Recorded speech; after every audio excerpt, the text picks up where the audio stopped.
नमस्कार. आता आपण नरदेहस्तवन जे गेल्या वेळेला सुरू केलं होतं, पण गेल्या वेळेचं रेकॉर्डिंग जरा राहिलं होतं, त्यामुळे या वेळेला थोडी रिव्हिजन पण होईल आणि आपण ते काही वेळ नरदेहस्तवन फार महत्वाचा टॉपिक आहे आणि मला खूप आनंद होतोय. सगळ्या वयोगटाचे आलेले आहेत आणि जे यंग लोक आहेत त्यांना हे विशेष उपयोगाचं पडेल. पण तुम्ही देखील तुमच्या घरी हे सांगू शकाल सगळ्या तरुण मंडळींना नरदेहाचा उपयोग काय. तर आपण हे सगळं का करतोय हे आत्ताचं सगळं जे लिहिलेलं आहे त्याच्याबद्दल आपण बोलणार आहोत, ऐकणार आहोत. कशा करता तर आपण जे द्वैतात आहोत तिथे सगळीकडे दुःखच भरलेलं आहे. आता हे दुःखच भरलेलं आहे. सगळे जे बद्ध लोक आहेत, रामदास स्वामींनी 4 गट केलेत लोकांचे, बद्ध, मुमुक्ष, साधक आणि सिद्ध.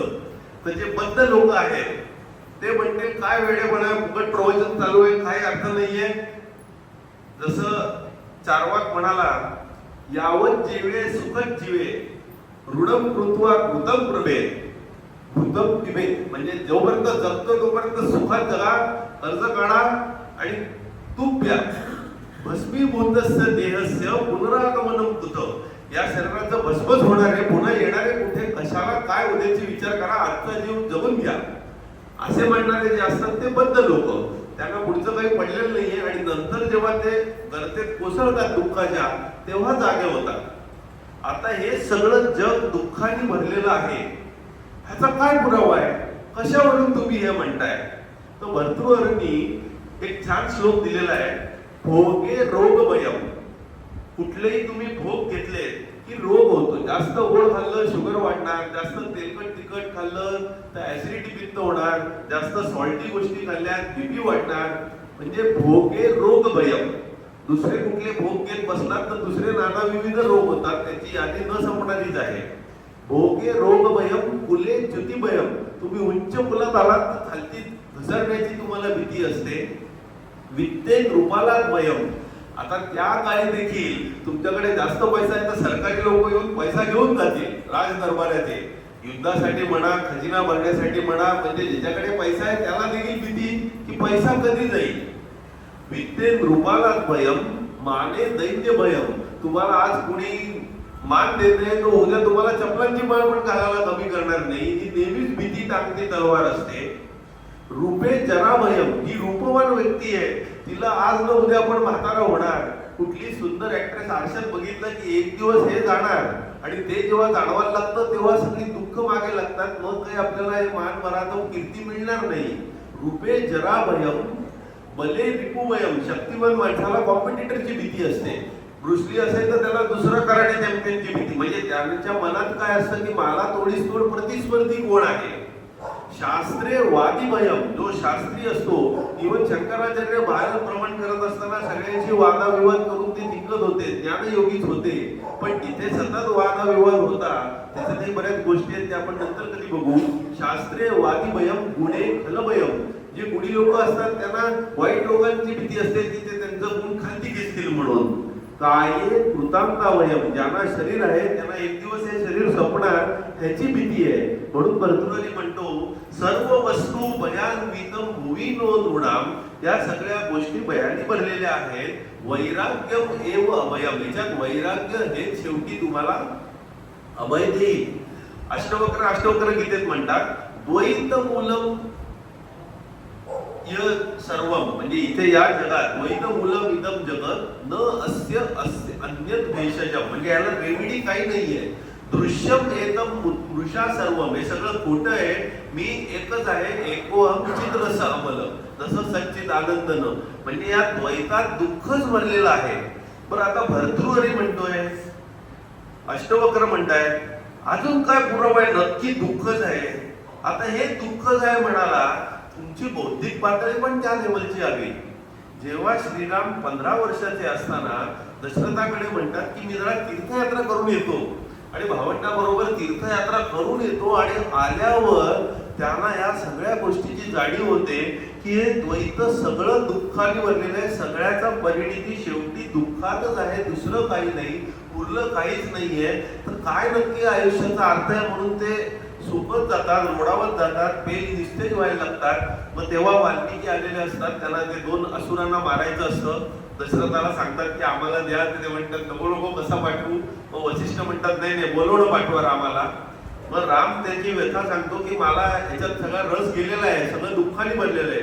मग वसिष्ठ त्याला उपदेश करतात रामांना, श्रीरामांना. त्याला वसिष्ठ योग म्हणून म्हणतात, जे 28,000 श्लोकांचं मोठं 4 खंडांचं आहे. तर ते वसिष्ठ योगात त्याला उपदेश करतायत. तेव्हा रामाला तो साक्षात्कार झाला की हे जग किती दुःखाने भरलंय, शेवटी दुःखच आहे. दुसरे एक उदाहरण सगळ्यांना चिरपरिचित आहे. तरुण वयात अचानक राजवाड्यातून चुकवून बाहेर पडलेला सिद्धार्थ जेव्हा सगळी दुःख बघतो, म्हातारपण झालेलं, मृत झालेलं शरीर, तेव्हा त्याला लक्षात येतं की सगळीकडे शेवटी दुःखच बनलेलं आहे. हे सगळं क्षणभंगूर अनित्य आहे, ह्याच्यात काही ठेवलेलं नाहीये. तेव्हा तो सत्याच्या मागे लागतो, खरा मी कोण आहे हे ओळखाच्या मागे लागतो. तर शेवटी सगळ्याची परिणिती जर दुःखातच होतीये, तर या दुःखापासून आपल्याला दूर जाणं.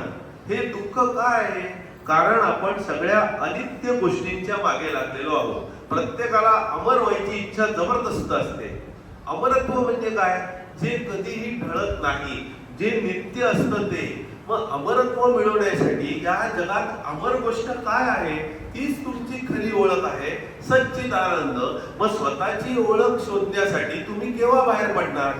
जेव्हा तुम्ही या द्वैताच्या स्वप्नातून बाहेर पडणार.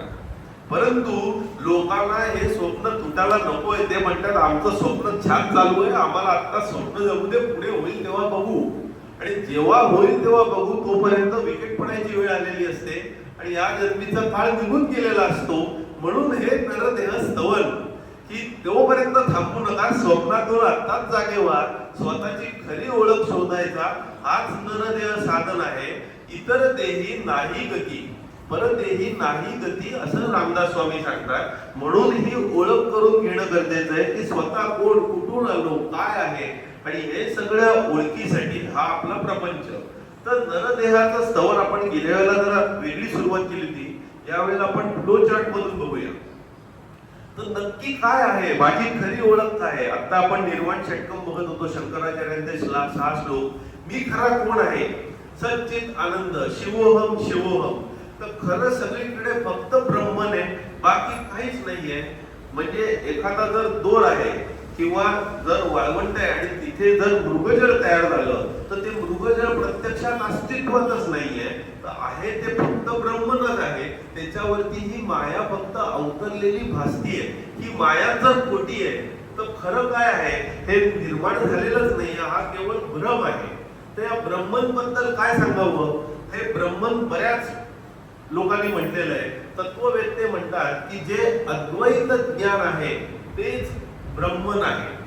त्याला ब्रह्म म्हणतात, परमात्मा म्हणतात, भगवान असंही म्हणतात. वदंती तत्त्वविद तत्त्वं यज्ञानमद्वयम् ब्रह्म इति परमात्मा इति भगवान इति शब्द येते.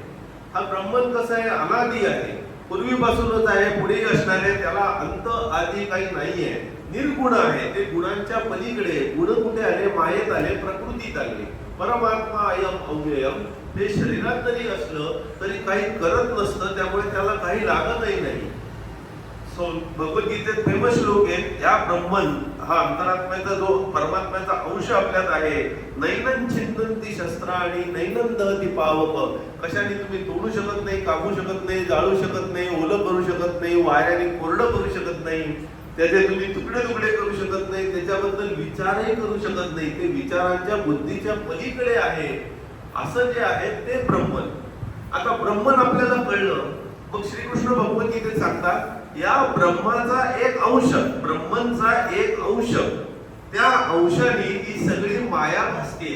त्या अंशावरती ही माया तयार झालेली आहे. त्याच्यावरून मायेचं स्वरूप प्रगट झाल्यासारखा भास होतोय, मृगजळासारखा. किंवा दोर असेल तर तो सापासारखा वाचतोय, किंवा शिंपला असेल तर तो आपल्याला रुपयासारखा वाचतोय. असे वेगवेगळी उदाहरणं दिलेली आहेत. तर हा जो अंश आहे, श्रीकृष्ण भगवद्गीतेत सांगतात की मी सगळीकडे पसरलेलो आहे. माझ्या एका अंशाने हे सगळं जग मी तारलेलं आहे, धरलेलं आहे. हे म्हणतात मम एव अंशो जीव लोके, माझा एकच अंश या जीव लोकांना सगळ्यांना तरुण धरलेला आहे. जीवभूत समाधान, पंच ज्ञानेंद्रिय, कर्मेंद्रिय आणि मन यांनी ते सगळं धरलेलं आहे जगत. मग आता आपण ह्याच्यातून पुढे येतो. हा जो अंश आहे जो प्रत्येकाच्या शरीरात आहे तो काही करतोय का? काय नाही, तो फक्त विटनेस आहे. हा फक्त काम न करणारा नवरा आहे. नुसता बसून असतो, बघत असतो, काहीही करत नाही. उपदृष्टा हनुमंताच भक्ता भोरता भरता भोक्ता महेश्वरम परमात्मा अकीच उक्तो देहे अस्मिन पुरुषः पर. त्याला परमात्मा असं म्हणतात. अंतरात्मा परमात्मा सगळं एकच आहे. जर आकाश बघितलं तर बाहेर आकाश आहे, या रूम मध्ये देखील आकाश आहे. इथे एखादं भांडं घेतलं तर त्या भांड्यातही आकाश आहे. तर भांड्यातलं आकाश, रूम मधलं आकाश आणि बाहेरचं आकाश एकच आहे. फक्त हे वेगवेगळ्या ठिकाणी असल्यामुळे त्याला वेगवेगळी नावं आहेत. जीवात्मा, अंतरात्मा, परमात्मा, परेश, ही सगळी नावं त्या एकाच आकाशाची वेगवेगळी आहेत. घटाकाश, मठाकाश, चिदाकाश वगैरे. तर हे जे आहे परमात्मा अकीच उक्तो देहे अस्मिन पुरुषः पर. या देहाला 9 दारं असतात. 2 डोळे, 2 नाकपुड्या, तोंड, कान वगैरे असे 9 जी भोक असतात. त्या 9 भोकांचं, 9 द्वारांचं हे गाव आहे, पूर आहे. या 9 द्वारे पुरे देही, या देहात तो अंश आहे. आणि हा जो अंश आहे पुरातला, भगवानाचा अंश, ईशाचा अंश पुरातला, म्हणून त्याला पुरुष असं म्हटलेलं आहे. पुरातला ईश. तर 9 द्वारे पुरे ईश. आता अक्षर जो योग आहे, जो भगवद्गीतेत श्रीकृष्णाने सांगितलंय, ते पुरुषाचे क्षर, अक्षर आणि उत्तम पुरुष म्हणून दिले. ते फार डिटेल मध्ये आपण जायला नको, आपण इथेच थांबू. आता पुरुष एक झाला, प्रकृती दुसरी. प्रकृती म्हणजे माया. ही माया जी आहे आणि पुरुष जे आहे ते त्या अंशाचेच भाग आहेत. हे काही फार वेगळे नाहीये. यथा जलम जले निस्तम, पाणी पाण्यात गेलं तर पाणी वेगळं दिसत नाही. तसं प्रकृती पुरुषम तद्वत अभिन्नम प्रतिभाती मे, ते सगळे मायेचाच एक भाग आहे, तो त्याच्यातून दिसतोय. तर प्रकृतीचे 2 भाग आहेत. एक अपरा प्रकृती, ज्याच्यात पंचमहाभूत येतात, भूमी, आप, अनिल, वायू, खम, मन, बुद्धी एवच, मन, बुद्धी, अहंकार इति मे अयम भिन्ना प्रकृती अष्टधा. म्हणजे मन, बुद्धी, अहंकार आणि पंचमहाभूत जे शंकराचार्य सांगतात की हे मी नाहीये, ते अपरा प्रकृतीचे भाग झालेले. आणि परा प्रकृती म्हणजे जे जीवांकडे सस्टेन केलेलं आहे, जे पुरुषाचं काम आहे, ते परा प्रकृती करते. म्हणजे परा प्रकृती आणि पुरुष सिमिलर लाईन वरती घेतलेले. आता शेवटचा भाग या शरीराच्या बाबतीतला, क्षेत्र म्हणजे काय? क्षेत्र म्हणजे इदम शरीरम क्षेत्र इति अभिधीयते. या शरीरालाच क्षेत्र असं म्हटलेलं आहे. त्या क्षेत्रामध्ये काय काय गोष्टी आहेत? महाभूत, पंचमहाभूत आहेत त्या शरीराचे भाग. सप्त धातू जे आपण केलं, अहंकार, बुद्धी आहे, अव्यक्त प्रकृती आहे, इंद्रिय आणि दशा एकम, पंच ज्ञानेंद्रिय, पंच कर्मेंद्रिय आणि एक म्हणजे मन. या सगळ्या गोष्टी आहेत. इंद्रिय गोचना म्हणजे ऑब्जेक्ट ऑफ सेन्सेस, इच्छा, द्वेष, सुख, दुःख, ह्या सगळ्या गोष्टींनी ते सविकारी झालेलं आहे हे क्षेत्र. बरं, क्षेत्र का म्हटलं तर ज्ञानेश्वर छानपणे म्हणतात, ज्ञानेश्वर महाराज, आणि वाहतेनी भौतिके पाप पुण्य येथे पिके. पाप पुण्य इथे पिकतं आणि ते पिकतं ते क्षेत्र, शेत, म्हणून त्याला क्षेत्र असे म्हणतात. आणि श्रीकृष्ण म्हणतात हे ज्याला कळलं त्याला क्षेत्रज्ञ असं म्हटलं जातं. क्षेत्रज्ञ म्हणजे हे जाणणारा, जाणकार. आता क्षेत्र आणि क्षेत्रज्ञ यांचा जेव्हा संयोग होतो, एकत्र होतो, तेव्हा वस्तू जन्माला येतात. चर, अचर, स्थावर, जंगम म्हणजे चालणाऱ्या, न चालणाऱ्या सगळ्या गोष्टींची उत्पत्ती हे क्षेत्र आणि क्षेत्रज्ञ या संयोगात होऊन जातं. आता प्रकृती जी आहे, आता पुरुष आणि प्रकृती हे पूर्वीपासून चालत आलेले आहेत. आणि विकार आणि गुण जे आहेत ते प्रकृतीचा भाग आहे. सत्व, रजस, तम हे 3 गुण जे आहेत ते प्रकृतीने तयार झालेले आहेत. आणि हे 3 गुण या देहाला म्हणजे या पुरुषाला शरीरामध्ये, देहामध्ये अडकवून ठेवतायत. असा भास निर्माण करतायत की तो या देहात अडकलेला आहे. कार्य, कारण, कर्तृत्व हे जे आहे ते सगळं प्रकृतीचा खेळ आहे. प्रकृती सगळं काही करतेय, भार्या आणि नवरा फक्त बघ्या आहेत, तो करणारा काही नाहीये. म्हणजे तुमची खरी ओळख फक्त विटनेस म्हणून आहे, तुम्ही ऍक्च्युअली काही करत नाही आहे. ही गुणमयी प्रकृती जी आहे ती सगळा हा खेळ करत आहे. या प्रकृतीमध्येच तुम्ही जे कर्म करताय त्यांनी इष्ट अनिष्ट मिश्र फळं मिळत बसतात. आणि ही जी वेगवेगळी फळं मिळत आहेत, चांगली कर्म केल्याची फळं, वाईट कर्म केल्याची फळं, त्याच्यात सत्वगुण रजगुण तमोगुण कमी जास्त होत जातात. जेव्हा सत्वगुण मिळतात तेव्हा तुमची प्रगती होते, रजोगुण तमोगुण वाढतात तेव्हा खालती जायला सुरुवात होते. तर प्रकृती सगळे हे जे खेळ करते त्या ह्याच्यात तुम्ही स्वतः काही करत नाही आहात. न करतासी न भोगतासी मुक्त एवासी सर्वदा. तुम्ही ऑलरेडी मुक्त आहात, तुम्ही काहीच करत नाही आहात. जसं आकाश ढगांपासून चिकटलेलं नाहीये, ते वाटतंय चिकटलेलं पण आकाश वेगळंच आहे. सूर्य जो आहे तो सगळ्या जगाला प्रकाशमान करतोय, पण सूर्य काही पृथ्वीवरून कामं करत नाहीये, त्या उजेडात आपण कामं करतोय. तसं प्रकृती सगळी कामं करतेय. तुमची खरी ओळख सूर्यासारखी स्थिर आहे, त्याच्यात काहीही फरक पडलेला नाहीये. आता हे जे इष्ट अनिष्ट मिश्र फळं आहेत, त्या मिश्र फळात हा नरदेह जन्माला आलेला आहे. अनिष्ट फळात अधोगती, पशु पक्षी पाषाण कीटक याच्यात जन्म होतो. आणि ऊर्ध्वगती तुम्हाला देवांची संगती मिळते, देव लोकात तुम्ही येतात. तर मनुष्य जन्मात जेव्हा तुम्ही आलाय तेव्हा रामदास स्वामी म्हणतात, नाना सुकृतांचे फळ तो हा नरदेव केवळ, त्याही मध्ये भाग्य सकळ तरीच सन्मार्गी लागे. सन्मार्ग लागण्यासाठी देखील भाग्य पाहिजे, ते तुमच्याकडे आलेलं आहे. तर आता हे जे सन्मार्गी तुम्हाला लागायचंय, हे जे तुम्हाला पोचलेलं आहे तुम्ही, तर या ह्याच्यात तुम्ही पुढे कसं जाणार? तर ऋषभ म्हणून भागवतातला एक खास श्लोक आहे. भाषा आपल्याला वाटते की आपल्याकडेच प्रखर आहे, पूर्वीच्या ऋषीमुनींकडे खूप प्रखर भाषा होती. त्यातली भाषा थोडी एकदम प्रखरपणे त्यांनी शब्द वापरलेले आहेत की तुम्ही नुसते विषय सुखाच्या मागे लागून या देहाचा नाश करताय. विष्ठा स्टूल्स शी खाणाऱ्या कुत्र्यात आणि तुमच्या काय फरक उरला, असं तो ऋषभ विचारतोय. नायम देह देह माझ्या मूळ लोके कष्टान कामान अर्थ दे विंग बुजाये. विंग बुजाये म्हणजे कुत्र्याची शी खाणारे जे कुत्रे आहेत, शी खाणारे कुत्रे, त्याच्याकडे तुमच्यात काय फरक आहे? तुम्ही वासनांच्या आहारी जाऊन नुसते या शरीराची वाट लावताय. तपो दिव्य पुत्र काय येणं, हा नरदेह मिळालाय, दिव्य तप करा, सत्व शुद्ध आहे, सत्वाची वाढ करा, सत्व शुद्धी करा, जे आपण अंशगीतेमध्ये बघितलं होतं गेलेला. सत्वात वाढ करा, यस्मात ब्रह्मसौख्यम तू अनंत्यम. आणि ही सत्ववृत्ती झाल्यावर शुद्ध सत्व निर्माण होईल, तेव्हा नित्य चिरकाल टिकणारं ब्रह्मसौख्याचा तुम्ही आनंद घेऊ शकाल.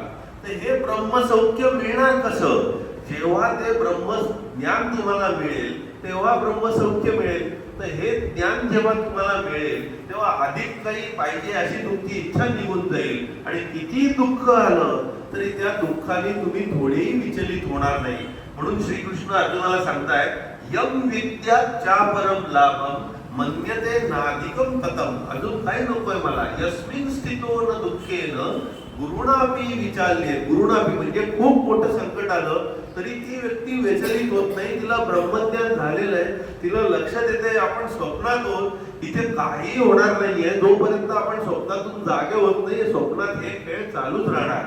आता येऊया आजच्या आपल्या मेन टॉपिक कडे. आता सगळा भाग सोपा आहे, संस्कृत परत गेलेलं आहे. रामदास स्वामी सांगतात, नरदेह परम दुर्लभ, येणे घडे अलभ्य लाभ, दुर्लभते सुलभ होत आहे. या नरदेहाचेनी आधारे नाना साधनांचे द्वारे मनुष्य सारासारे विचारे बहुत सुटले. आता हे साधनं वेगवेगळी कुठली? कर्मयोग, ध्यानयोग, ज्ञानयोग, भक्तियोग, राजयोग, हे अष्टांग योग आपण बघितलं. तर त्यांनी वेगवेगळ्या साधनांनी आणि सारासार विचार म्हणजे ज्ञानयोग, विवेक जागृत करून बहुत सुटले. परतेही नाही गती, म्हणजे देवाला देखील मुक्ती हवी आहे. देव लोकात मनुष्य जन्मच भाग आहे, तिथेच येऊन तुम्हाला विवेक मिळणार आहे. Discriminative mind is possible only with humans. आणि ते तुम्हाला असताना तुम्ही त्याची माती करू नका. वरकड देहे हा काबाड, नरदेह मोठे कबाड. नुसता देह मिळाला तर तो काबाड आहे, त्याचा काय उपयोग नाही, काबाडीकडे द्या. पण नरदेह मिळाला तर ते मोठे कबाड, परंतु पाहिजे जाड विवेक कल्पना. तर ही विवेक कल्पना कशी निर्माण करायची हे आपण पुढच्या वेळेला बघणार आहोत. तर विवेक कल्पना, विवेक जागृत करा. या नरदेहाच्या स्तवनाचं काय, जो विवेक जागृत केला पाहिजे तो वेळीच करा. विकेटपणाची वेळ आल्यावर जागे होऊ नका. येथे जेणे आळस केला तो सर्वस्व बुडाला, देव नाही ओळखला विवेक बळे.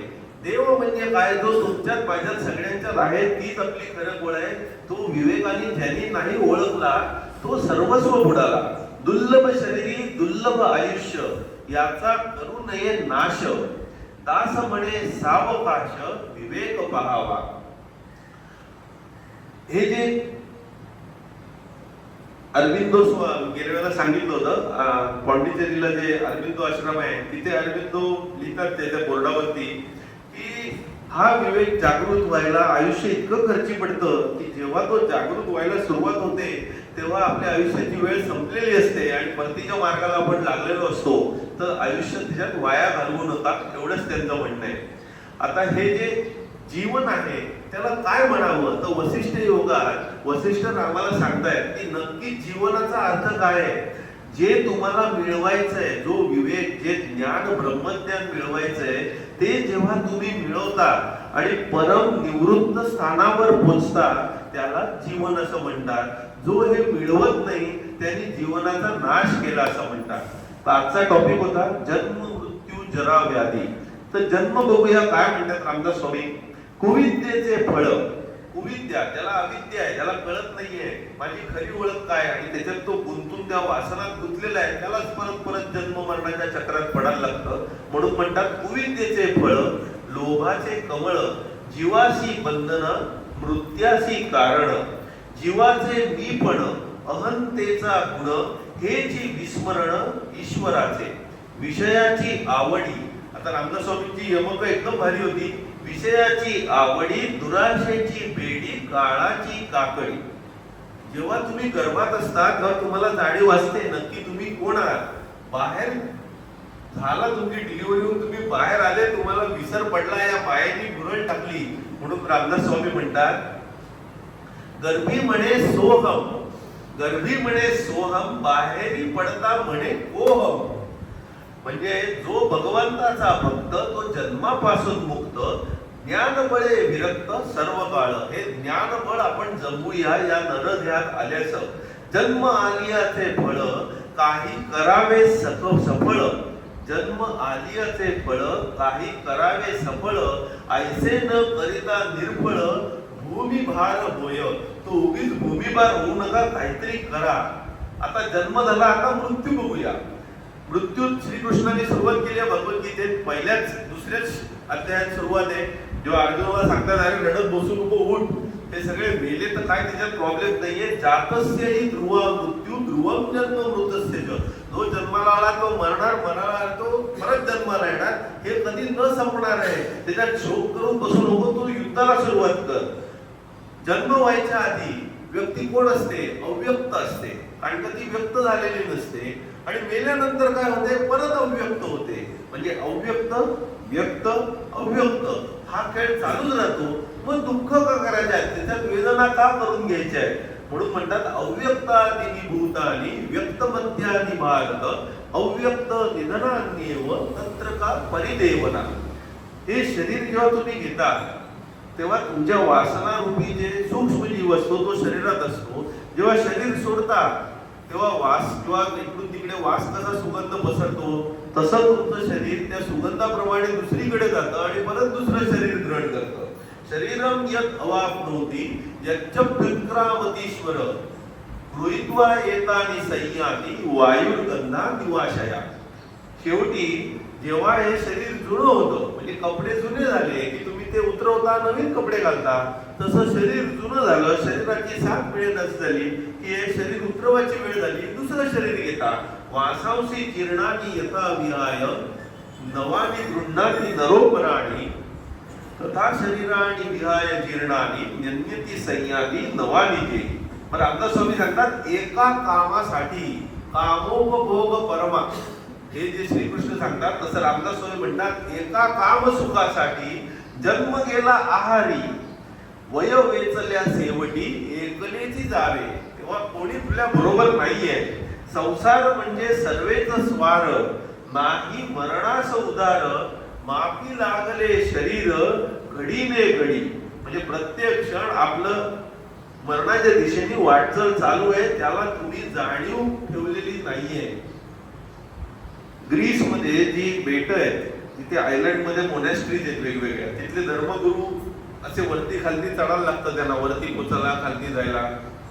तर जेव्हा ते वरती चढत असतात दुसरा उतरत असतो तेव्हा एकमेकांना क्रॉस करतात.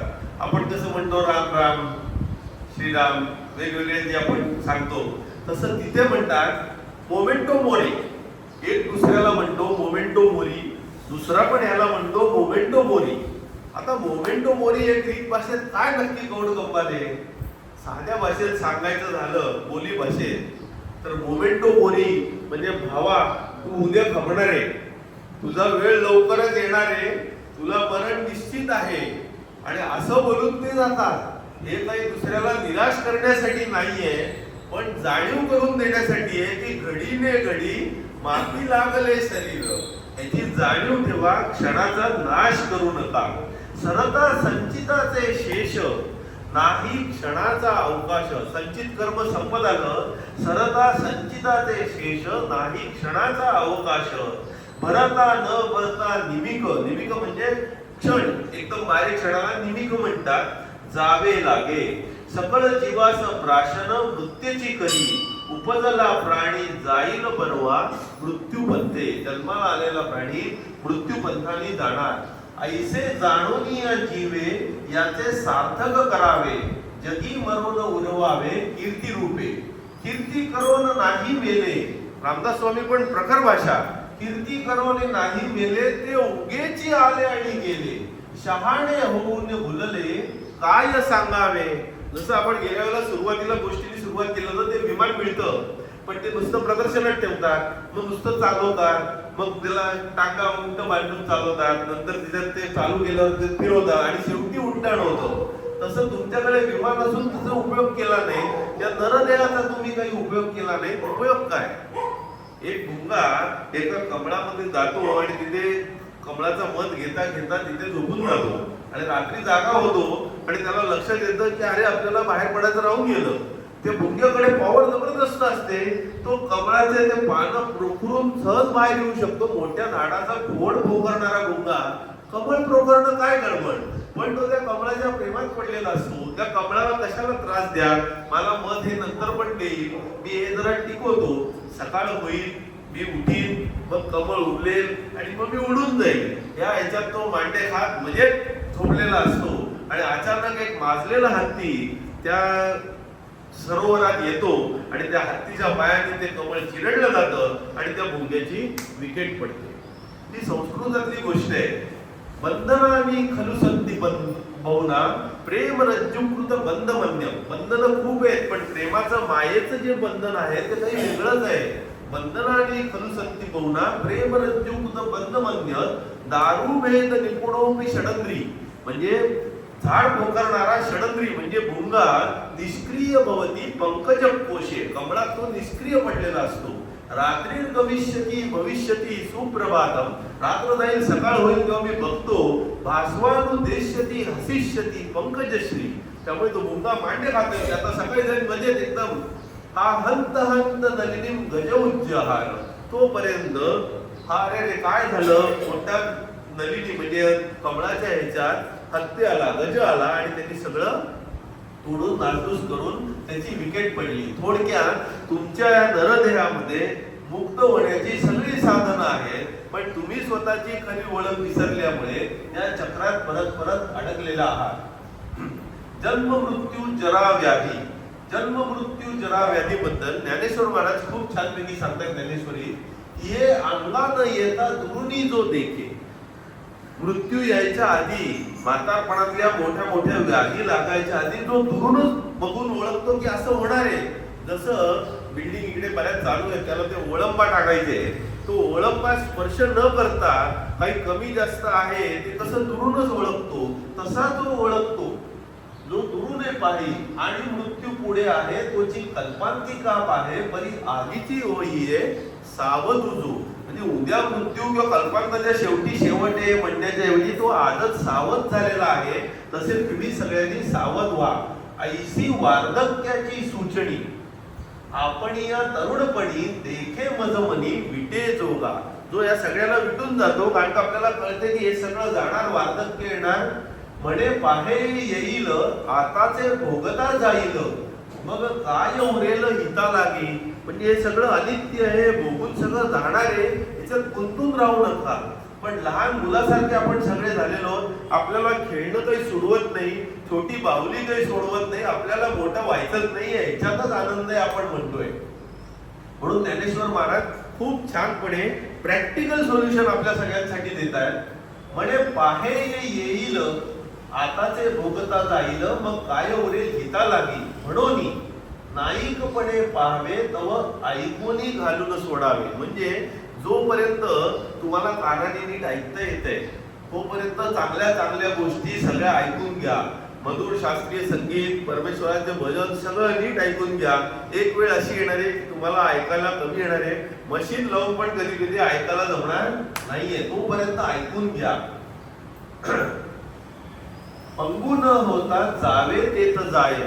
जोपर्यंत तुमचे पाय पांगळे नाही झालेले तोपर्यंत जिथे तुम्हाला जाता येईल तिथे सगळीकडे फिरून घ्या, जाऊन घ्या. तिथी जवळ तव पाहावे ते तुले पाहे. डोळे साथ देतात तोपर्यंत जे काही या जगात बघता येईल ते सगळं बघून घ्या. मूकत्व आधी वाचा वाटे सुभाषिते. तोंडाचं बोलणं तत पप आणि बोलणं काही दुसऱ्याला समजत नाहीये अशी वेळ यायच्या आधी सुभाषित चांगल्या गोष्टी बोलून सगळ्यांना मोहित करा. हात होतील पुढे म्हणजे हाताची ताकद निघून जाईल आणि पुढे काही त्याचा उपयोग राहणार नाही. तोपर्यंत दानादिकाधिक चांगली कर्म करून घ्या. तेव्हा ऐसी दशा होईल पुढे ते मन होईल वेडे. अशी जेव्हा खूप वार्धक्याची स्थिती होईल, अगदी चालवणं कठीण, ऐकणं कठीण, बोलणं कठीण, तेव्हा मन वेड होणार. म्हणून ज्ञानेश्वर म्हणतात ज्ञानेश्वर महाराज की आत्ताच तव चिंतुनी ठेवी चोखडे आत्मज्ञान.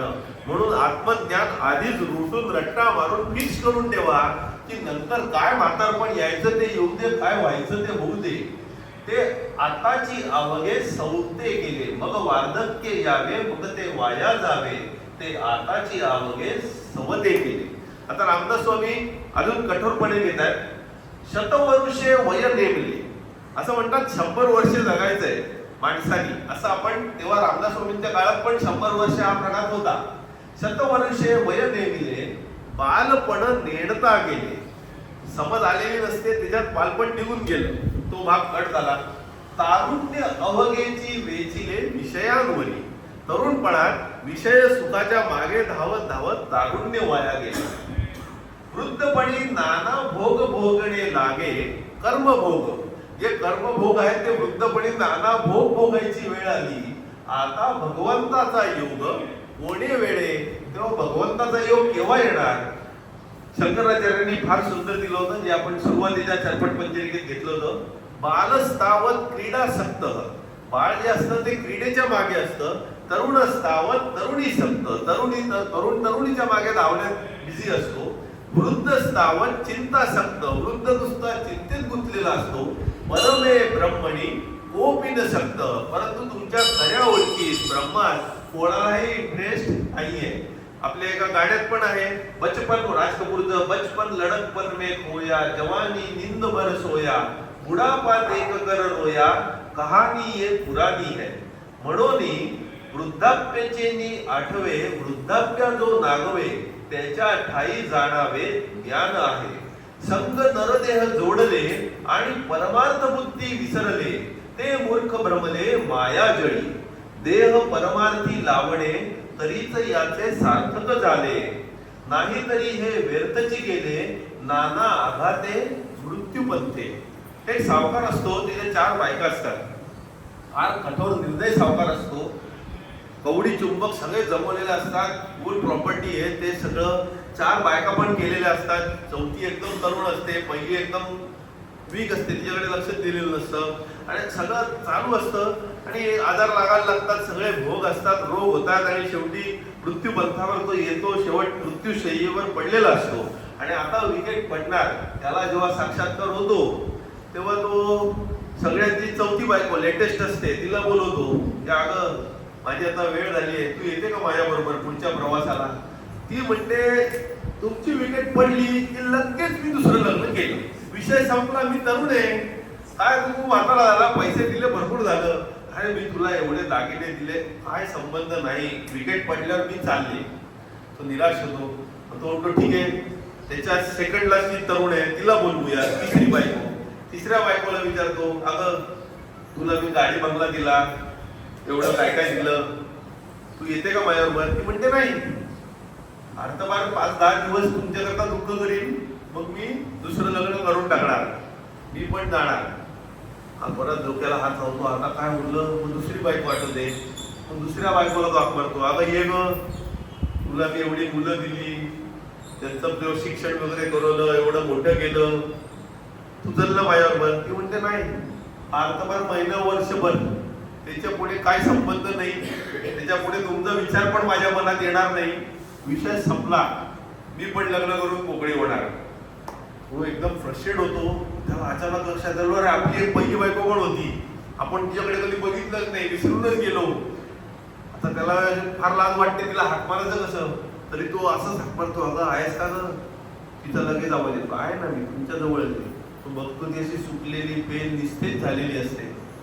तो म्हणतो बीच येतेस का माझ्या बरोबर. ती म्हणते हो येते ना, मी नेहमीच तुमच्या बरोबर आहे. तो म्हणतो अरे चा, आता ही कशी झाली आहे आणि हिला मी बरोबर घेऊन जाणार, मला नक्की आता काय उपयोग होणार, असं म्हणून तो डोक्याला हात लावतो. सावकारच असतो, त्याच्यातही खुश नसतो. आपण लक्षात घेत नाही हो, आपणच हे सावकार होतो. पहिली बायको आहे ते आपले पैसे आहेत, आपली विकेट पडल्या ते दुसऱ्यांचे झाले, दुसरं लग्न झालं. दुसरी बायको आहे गाडी बंगला मालमत्ता, ते महिन्याभरात प्रॉपर्टीचे व्यवहार होणार, मृत्यूपत्र बाहेर येणार, झालं दुसऱ्याचं. तिसरी बायको आहे तुमची मुलं बाळं, महिना 12व 13व वर्ष श्राद्ध झालं, कामाला लागले, त्याला काही पडलेलं नाहीये. चौथी बायको माझी तुमच्या बरोबर येणार आहे. जे आत्मज्ञान तुम्ही आधीच पक्क करून ठेवा या नरदेहाच्या आधाराने, आणि त्याच्याकरता जर तुम्ही लक्ष दिलं नाही तर ते निस्तेज झालेल्या बायकोसारखं तुम्हाला घेऊन जायची वेळ येईल, तर तशी वेळ येऊन देऊ नका. ग्वाल्हेर संस्थानाचे राजकवी 12 तांबे, सगळ्यांना माहिती आहे पहिली दुसरी वाक्य, पण हे आपण पूर्ण कविता कधी म्हणत नाही, म्हणून मी जरा पूर्ण कविता लिहिली आहे. बऱ्याच जणांना माहिती असली तरी आपण परत एकदा ती उजळणी करूया. जन फळ बर म्हणतील हाय हाय, मी जाता राहील कार्य काय. ते प्रश्न विचारतायत, 5-6 प्रश्न आहेत त्या कवितेत. मी जाता राहील कार्य काय. आता ही कविता संपली की आपला अर्थ संपतंय बरं का. तर मी गेल्यावर काय राहणार, जन बळ बरं म्हणतील, काही पडलेलं नाहीये कोणाला.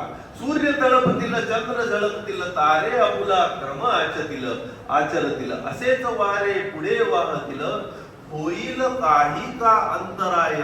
खरोखरीच काही आतून कोणात फरक पडणार आहे का. मी जाता राहील कार्य काय, जन बळ बरं म्हणतील हाय हाय. मेघ वर्षतील, शेते पिकतील, गर्वाने या नद्या वाहतील, पुन्हा काळजी कीन उमटतील, पुन्हा तटावर हेच पाय. मी गेल्यावर काळजी फार टिकणार नाही, परत लोक मजा करणार, नदी किनारी फिरतील, किंवा मी पुनर्जन्म घेऊन पुन्हा तटावर येईल. दोन्ही अर्थ तुम्ही घेऊ शकता, त्यांनी ते वेगळ्या स्पेस सोडलेले आहेत कवी असल्यामुळे. तर पुन्हा तटावर हेच पाय म्हणजे चक्र, संसार चक्र चालूच राहील, फार काही पडणार नाहीये, हे चालूच राहील. सगळे सोयरे डोळे पुसतील, सगळे सोयरे डोळे पुसतील, पुन्हा आपल्या गावी लागतील, उठतील बसतील हसूनी खिदळतील, मी जाता त्यांचे काय जाय, मी जाता राहील कार्य काय, जनपळ बर म्हणतील काय काय. हाय हाय अशा जगास्तव काय कुडावे, अशा जगास्तव काय कुडावे, मोही कुणाच्या का गुंतावे. हरिदूता का विन्मुख व्हावे, का जिरवू नये शांतीत काय, का जिरवू नये शांतीत काय. म्हणजेच पतंजली जे सांगतायत की तुमच्या चित्तवृत्ती या जिरवून टाका तुमच्या खऱ्या ओळखीत तिथे एकरूपता आणा सच्चिदानंद. हे कवी भारतांबे तेच सांगतायत का जिरवू नये शांतीत काय. ती शांती परम टिकणारी आहे नित्य आहे तुमची खरी ओळख आहे. मी जाता राहील कार्य काय जन बळ बर म्हणतील हाय हाय. पुढच्या वेळेला आपण विवेक जो आहे या नरदेहात आल्यामुळे आपण विवेक जोपासू शकतो आणि मुक्त होऊ शकतो. सारासार विचारे नरदेहाच्यानी बहुत सुटले असे जे रामदास स्वामी म्हणतात. तो विवेक काय आहे तो विवेक कसा जागृत करावा आणि त्या नरदेहातच तो विवेक आहे इतर कशात नाहीये तो आपण समजून घेऊया.